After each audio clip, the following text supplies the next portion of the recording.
J'ai décidé de jouer bandit dans Bannerlord. Effectivement, pourquoi faire simple quand on peut faire compliqué? Tout le principe est là. Plutôt que de jouer un vassal, un seigneur ou quand bien même le roi de son propre royaume, je me suis dit que jouer bandit allait rajouter un petit peu de piment dans une nouvelle aventure Bannerlord. Alors, comment est-ce qu'on joue bandit dans Bannerlord? Au début, cela ne change pas. On n'a pas d'unité, on commence seul, et le premier objectif est d'avoir au minimum 4 ou 5 hommes pour pouvoir attaquer des premiers petits bandits dans les forêts. En effet, vous voulez instaurer votre autorité en tant que nouveau bandit dans le royaume de Calradia, il est donc important de pouvoir faire ployer le genou à vos nouveaux concurrents. Une fois les premiers bandits battus, vous pouvez les récupérer en tant que prisonniers pour ensuite les recruter. La technique que j'ai mis en place au début était tout simplement de prendre des unités dans les petits villages afin d'avoir quand même des hommes pour combattre ces bandits. L'objectif pour moi par la suite, afin de garder un peu de RP dans mon gameplay, est de virer ces unités que j'ai récupérées dans les villages pour recruter ces prisonniers bandits par la suite. L'idée à la fin est d'avoir une unité, en tout cas un groupe d'hommes armés qui sont exclusivement faits de bandits. A partir de là, votre début de gameplay va consister à tout simplement piller des bandits. Le but étant de pouvoir recruter un maximum de vos prisonniers bandits dans votre groupe d'hommes d'armes, afin qu'ils soient au complet, et après chaque petite bataille, vous pouvez vendre chaque objet que vous avez récupéré. Et en fin de compte, l'idée va être d'améliorer vos compétences, mais également d'améliorer votre rang de clan, afin de pouvoir recruter de plus en plus d'unités au sein de votre groupe. Une fois cela mis en place, il est quand même important de regarder qu'est-ce qu'on peut faire avec nos unités. Eh bien, au tout début, vous n'avez pas trop le choix. Vous allez avoir des looters classiques, des raiders qui vont venir du nord de la map, ou encore des bandits de la forêt qui auront une meilleure archerie. C'est pourquoi, pour les améliorer, il vous faudra absolument améliorer vos niveaux en roublardise. Les premiers niveaux dans la compétence de roublardise sont déjà très intéressants, comme celle pas de repos pour les braves, qui vous fera gagner plus 20% d'expérience pour les bandits qui sont dans votre groupe.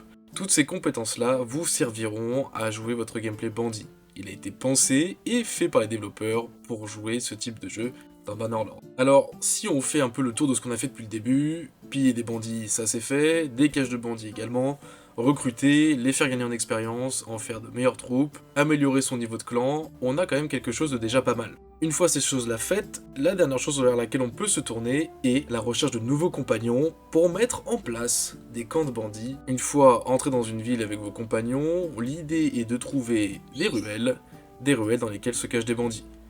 Une fois que vous leur parlez, vous les provoquez, vous pouvez bien évidemment tous les assassiner afin de prendre leur place et de mettre à un poste de dirigeant un de vos compagnons. Ce compagnon prendra le commandement de votre camp de bandits et vous permettra de vous rapporter de l'or, des ressources à chaque fois que vous irez lui parler. Bien évidemment, si le cœur vous en dit, vous pouvez être le grand maître des bandits sur Calradia en exposant et mettant en place des camps de bandits dans chaque ville.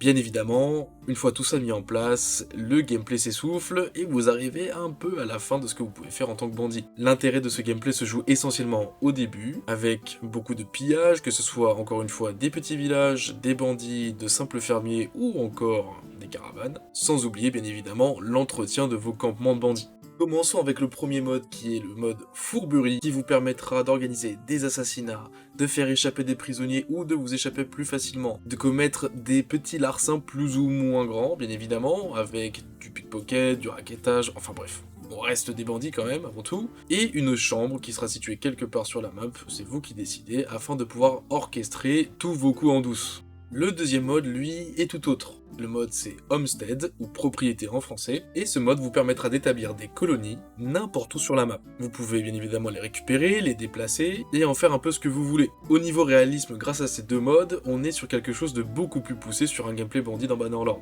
Bien évidemment, je pense savoir arborer les grandes lignes de ce type de gameplay, avec les différents pillages, la revente de tout ce que vous avez pillé. En l'état, avec un jeu de base, ce type de gameplay est plutôt limité, mais assez fun à jouer dès le début, car beaucoup plus difficile. La mise en place de petits camps dans chaque grande ville, et l'amélioration de votre clan, afin de pouvoir recruter toujours plus d'unités. Cependant, avec l'ajout de ces quelques modes, vous allez voir que c'est quand même vachement plus sympa. Je vous mets bien évidemment ces modes en description, vous invite à partager, liker ou encore à vous abonner, et vous dis à très bientôt pour de nouvelles vidéos et surtout de nouvelles aventures. Allez, ciao!